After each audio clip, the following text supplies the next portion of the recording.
Hello students. So in today's class, we will continue our discussion about the ionospheric physics, basic aspects of ionosphere, how the charge transfer or charge electrons and ions are created. Okay, so in the last class, we have seen that the ionospheric electron densities vary with respect to day of the day, with respect to time, and with respect to the solar cycle. So generally, it's during the solar maximum, the electron densities or the ion densities are the maximum, and during the daytime they are maximum, right? But interestingly, from the ionosphere is a region which is at the 50 to 600 kilometers of the atmosphere of the Earth. So the ionosphere is a region which comes or which couples very well with the atmosphere. There is neutral atmosphere below and the magnetosphere above. So the ionosphere is right in between neutral atmosphere and the topside ionosphere extends into the magnetosphere. Now, so in each of these layers, in each of these places, various different physical processes are occurring, and these processes are specific to the kind of pressure, the kind of temperature that is available at these heights. So what you see is that the ionosphere is coupled with various other physical aspects of these particular layers. Let us say auroral precipitation, Joule heating or Joule dissipation, solar extreme ultraviolet radiation, plasmaspheric downflow, starlight, scattered radiation, meteors, UV radiation, X radiation, very energetic particle precipitation. So most of, like 90% of these effects are of the solar origin. So the ionosphere is very well coupled with the processes or the effects that sun can throw. At the same time, the ionosphere, the bottom side of ionosphere, which is also called as the D layer, is very well coupled with the tides and gravity waves which originate in the lower atmosphere. So the topside atmosphere, the topside ionosphere is the F2 region, is very well coupled with these forcings that are coming from the sun, and the bottom side ionosphere is very well coupled, or it has a strong bearing on the tidal and wave activities, gravity wave activities that happen from the lower atmosphere. So in addition, there is also coupling between the D layer and let us say the immediate layers above. So there is a coupling between these two layers as well. So that is what you see here.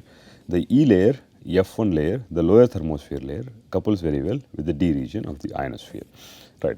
So the point is, the atmosphere is a coupled system that we know already. The ionosphere and the neutral atmosphere are very well coupled, and ionosphere is also the region which very well couples with the solar forcing. Okay.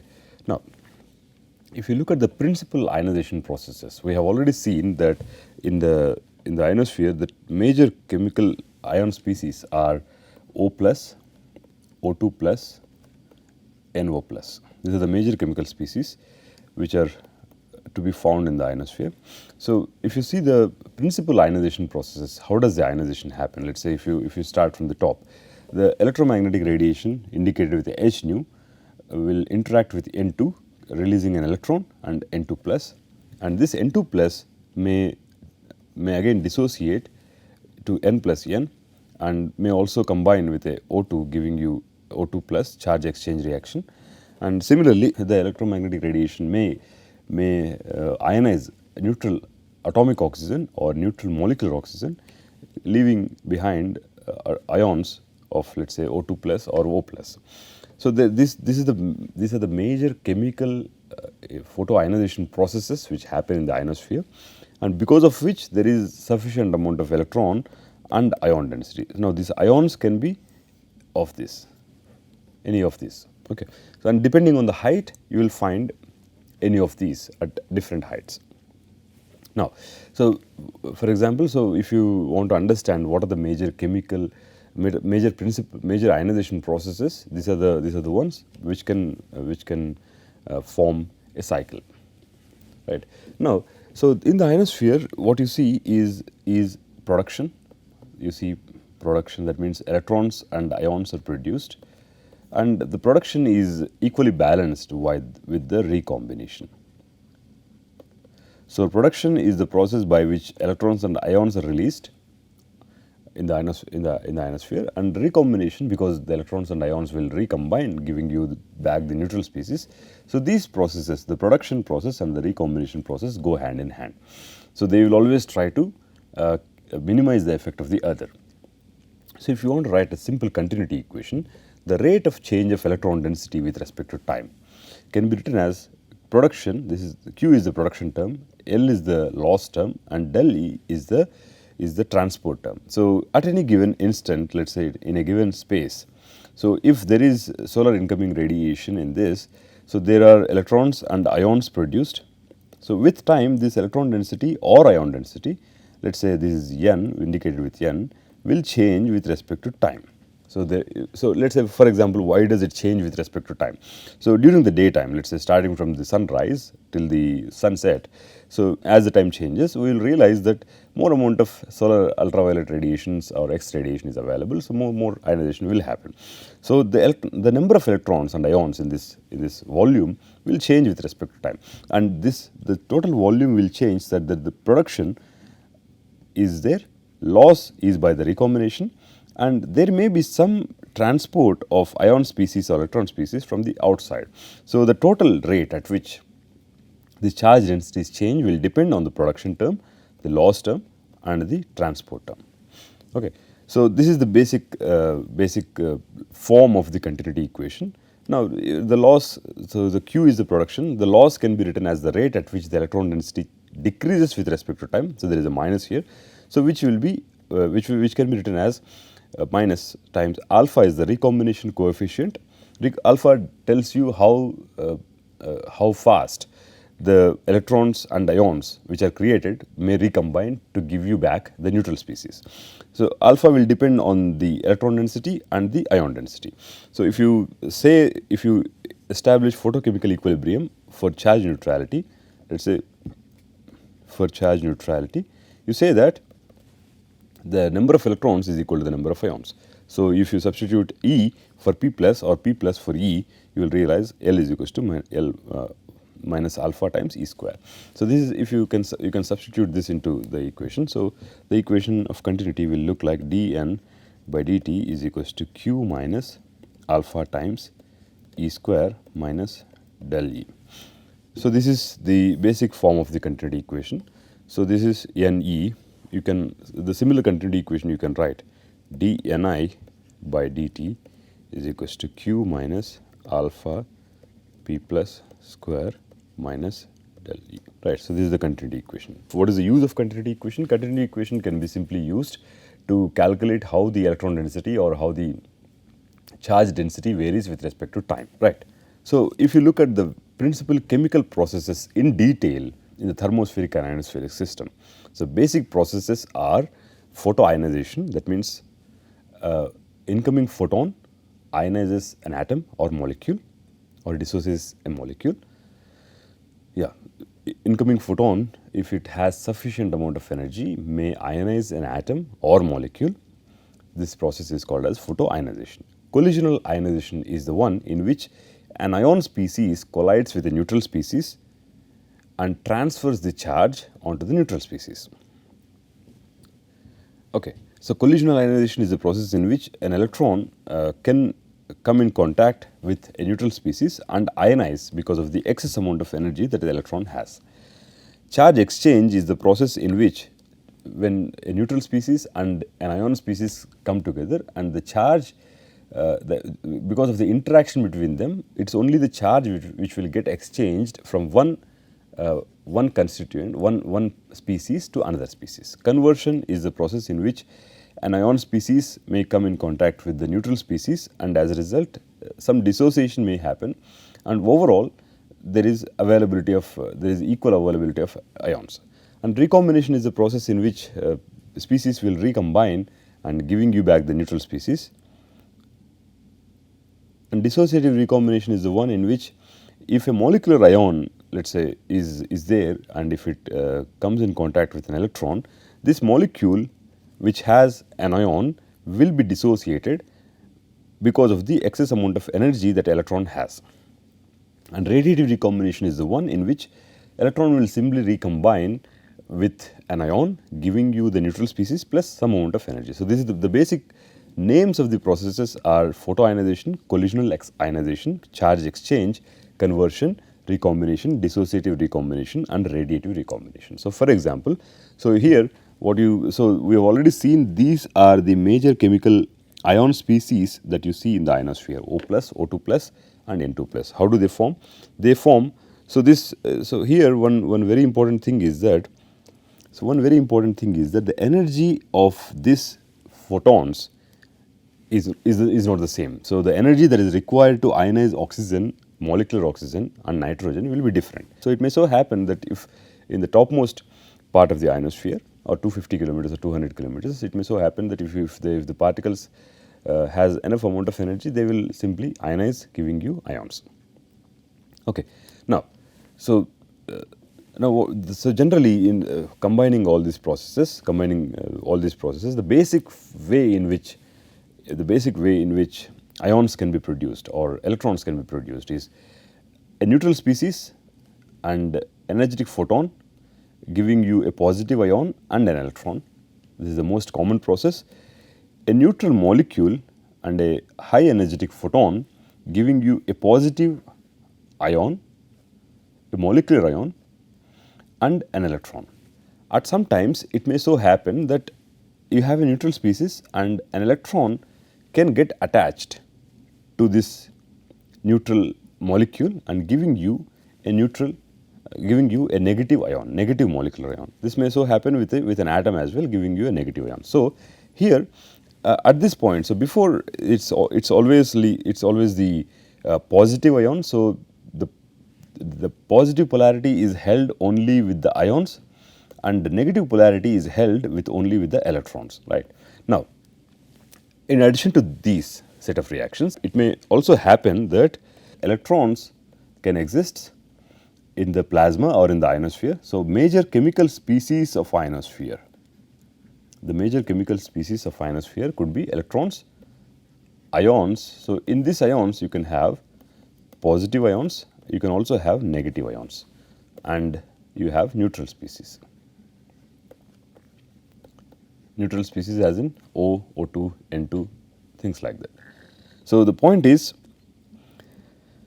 in the ionosphere there will be positive ions as well as negative ions. So, this we will talk in detail about this type of reactions, which are called as the attachment reactions, where the electron simply gets attached to a neutral species and forms an ion.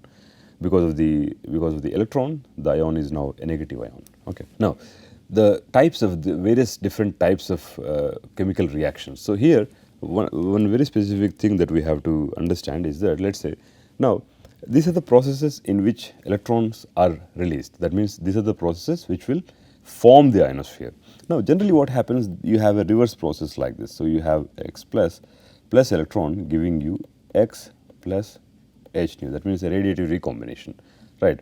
So, you can also have all these processes in the reverse direction. That means, this is production and recombination. Like I say, production creates the ionosphere, recombination will lose the electron density that is available in the ionosphere. So, ideally the production should be equal in number with the recombination. That means, all the electrons or ions that are produced should be lost when you remove the source of light or source of energy for the ionization, but it does not happen like that. Why does it happen? I mean, why it does not happen is that, so different recombination reactions with different species, let us say if you have a recombination with electron and a molecular positive ion, if you have a recombination with electron and an ion, the rates, and now this XY plus could be anything, this XY plus could be NO plus, this XY plus could be O2 plus, right. And this X plus could be N plus, this XY plus could as well be N2 plus, this X plus could be N plus, O plus, H plus, right. So, that means that what I am trying to say is, the way in which electron can recombine with NO plus or O2 plus or N2 plus will be different. How will it be different? I mean, in which parameter is it going to be different? This parameter is generally called as a recombination coefficient. Recombination coefficient will tell you how fast electron can recombine with NO plus, how fast electron can recombine with the O2 plus. So similarly, electron can also recombine. So the point is, it may depend on the way in which recombination may happen between selected species. So if so, let's say if you have 100 ions, 100 ions can be a combination of these 6 different types of ions, and on the other side you have 100 electrons. These 100 electrons are subjected to recombine with various species. So what may so happen that some processes could be very fast and some processes may not be so fast. So the processes which are not very fast will make sure the availability of electron and ion density during the night time. This is the main reason why electron density doesn't cease to exist when you remove the source of energy, the sun, right. So this is the main reason. That means that out of the various chemical processes that we have seen, every chemical process has a rate, I mean has a speed with which it will proceed. So few processes of these are very fast and few processes are kind of slow. So it matters, I mean which process is taking place at which particular altitude and how long is this process going to take. And as a result, if this is taking beyond the scope of the night, it will make sure that throughout the night there are enough number of electrons present in the ionosphere, right. So types of ionospheric chemical reactions. So the most important process is the radiative recombination process. Radiative recombination is a very simple process where the ion will recombine with the electron, just the exact opposite of the production process. So it will result in the ion getting neutralized with an electron as to form X and H nu.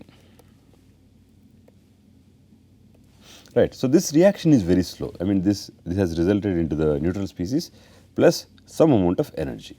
Right. This reaction is very slow. I mean the reaction rate coefficient is of the order of 10 to the power of minus 12 per centimeter cube, 10 to the power of minus 12 centimeter cube per second.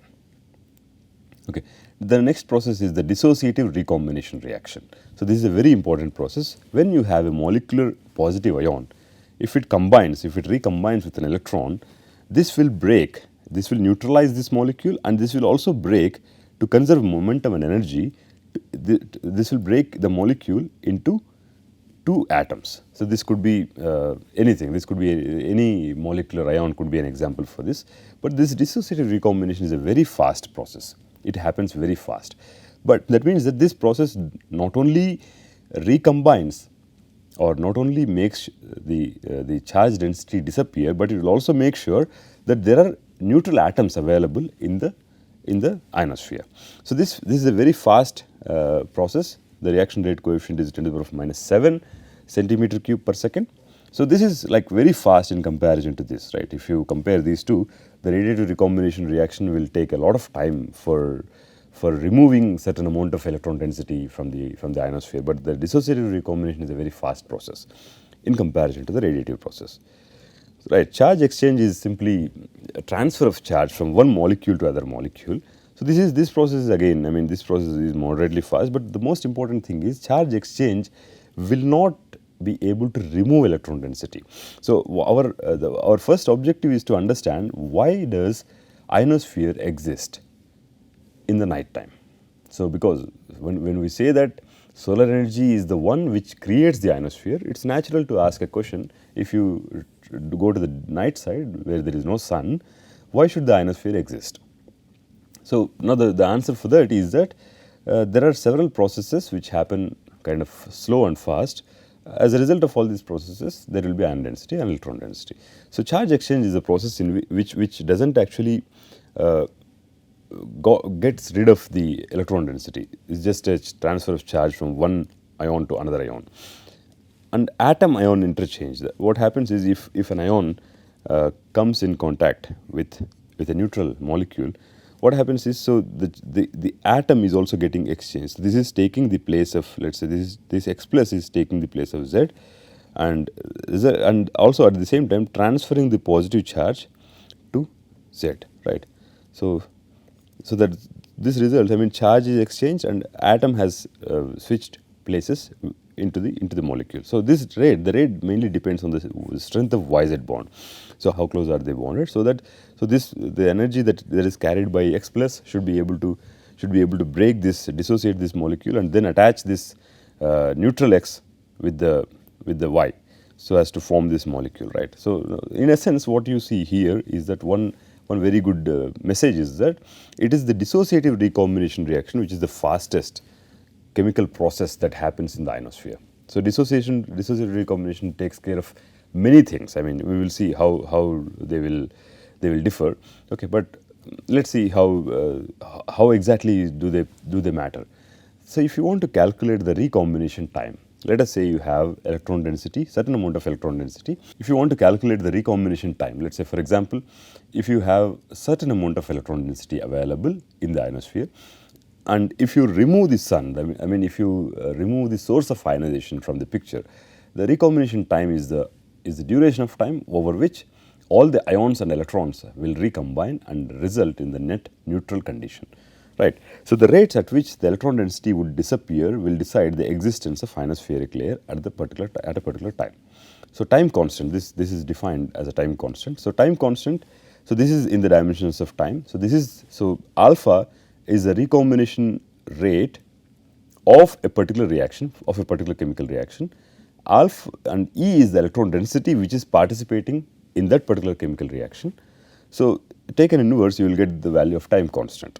So for example, if you have electron density, let us say if all the F2 layer peak electron density, which is 10 to the power of 12 electrons / ions per unit volume. So this is the peak F2 layer density. If all this peak F2 layer density is handed over to radiative recombination process, which is 10 to the power of 12 into 10 to the power of minus 18 taken in inverse. So this is the amount of time. This is the amount of time 10 to the power of 6. What is it? 10 to the power of 6 seconds. So which is several hours, nearly like hundreds of hours, right? So that means that if all the electron density that is existing at the F2 peak, which is 10 to the power of 12 electrons per unit volume, are handed over to one single process. Let us say you get hold of O plus, you get hold of O plus, which are again 10 to the power of 12 in number, and then you allow these electrons and ions to recombine. So it's going to take 10 to the power of 6 seconds for all the electron density to vanish or recombine with the positive ion. But generally what happens, if at any given height you have electrons and you have, I mean you cannot choose this. So you have ions and you have various different types of ions, right.